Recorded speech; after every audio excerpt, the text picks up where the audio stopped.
मुंह के अंदर छाले होना, कैंसर होना, ब्लीडिंग होना, दर्द होना, ट्यूमर आना, घाव होना, राइट। तो इन परिस्थिति में कैसे उसको ठीक करना है, इस पे बात कर रहा हूं। उसको छेड़ना नहीं, पहले तो बायोप्सी कराएंगे तो छेड़ेंगे, सर्जरी कराएंगे तो छेड़ेंगे, जितना छेड़ेंगे वो बढ़ेगा, छेड़ने से वो बढ़ता है, तो छेड़ना तो है नहीं।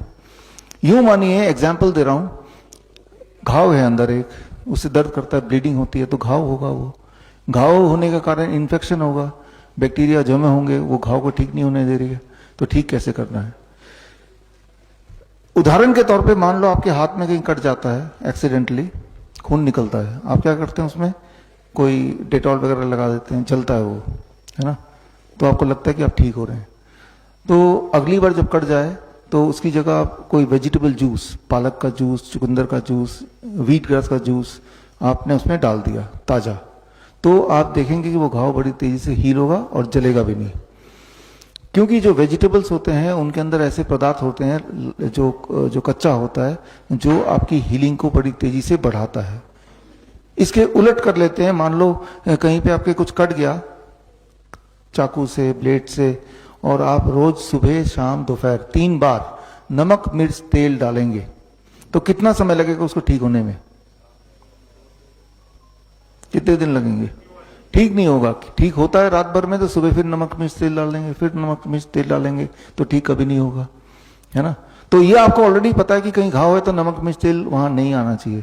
अब जब आप मुंह से खाना खा रहे हैं जहां पे ऑलरेडी घाव है, उस खाने में अगर नमक मिर्च तेल है तो वो ठीक कभी नहीं होगा, कभी भी जिंदगी में नहीं होगा। आपने देखा, उल्टा वो घाव बढ़ता जाएगा, वो ट्यूमर बढ़ता जाएगा और आपकी दिक्कत बढ़ती जाएगी। तो ऐसे पेशेंट को, जो आपने अभी बताया, हम बोलते हैं raw liquid diet, vegetable juice, fruit juice, vegetable smoothie, fruit smoothie, coconut water, nut shakes and fermented probiotic drinks. तो यही आपकी डाइट है।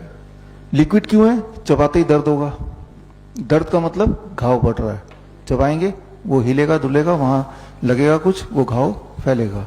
जिस तरह से जहां पे आपको कट जाता है उस जगह को छेड़ते नहीं है आप।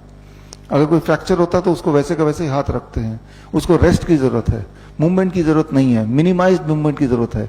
ठीक उसी तरह से आपका जो अंदर डैमेज हो गया तो उसको भी रेस्ट की जरूरत है, लेकिन खाना तो है, नहीं तो पेट कैसे भरेगा। तो liquid raw liquid diet number 1। Number 2, कोई भी तरह का केमिकल मुंह में ना जाए। टूथपेस्ट से आप करते हैं ब्रश, तो केमिकल है तो उससे वो बढ़ेगा, तो टूथपेस्ट यूज ही मत करो। अपने लिए टूथ पाउडर बनाइए, it's called neem tooth powder. नीम के पत्ते का पाउडर, नीम के छाल का पाउडर इक्वल क्वांटिटी में मिला लिया, एक डब्बे में भर लिया, नीम टूथ पाउडर। उसी से सुबह और रात को एक बार उसी से आप क्लीन कर लीजिए, ब्रश से, उंगली से, कैसे भी करके, है ना। तो नीम में वो गुण होता है कि आपके कहीं भी मुंह के अंदर घाव है तो वहां फंगस है या बैक्टीरिया है या वायरस है या तीनों चीजें एक साथ हैं, तो नीम इन तीनों को मार डालता, खत्म कर देता है। और साथ में नीम के पत्ते का पाउडर आपके वेट अनुसार, मान लो हर 10 केजी में 1 ग्राम, तो 50 केजी का आदमी 5 ग्राम, 1 चम्मच लिया, आधे कप गर्म पानी में घोल के पी लिया सुबह सुबह खाली पेट। जब ऐसा करेंगे तो आपके जो पूरे बॉडी के इन्फेक्शंस हैं या इन्फ्लेमेशन है वो कम होने लगेगा। आपको कैसे पता चलेगा, आपकी बॉडी हील होने लगेगी, जहां दर्द है दर्द कम होने लगेगा, राइट। आप में से कई लोगों ने पूछा आपके कहीं कहीं बॉडी में दर्द है, या कई लोग ऐसे हैं जिन्होंने पूछा सुबह जब उठते हैं तो बॉडी में दर्द होता है, तो दर्द है तो इन्फ्लेमेशन है। दर्द को कैसे ठीक करें, नीम के पत्ते का पाउडर जैसे मैंने अभी बताया इस तरह से लेना शुरू कीजिए, 3 महीने लीजिए, हफ्ते में पता चल जाएगा फर्क, लेकिन लीजिए फिर भी, है ना। तो इन्फ्लेमेशन बॉडी से चली जाएगी, तो जहां भी दर्द है, दर्द कहीं भी हो सकता है, तो वो दर्द धीरे धीरे ठीक होने लगेगा। क्यों ठीक होगा, इन्फ्लेमेशन ठीक हो रहा है, इन्फेक्शन ठीक हो रहा है। इन्फेक्शन ठीक होगा तो घाव ठीक होगा, चाहे वो इंटरनल घाव मुंह का हो या कहीं और बॉडी के पार्ट का हो।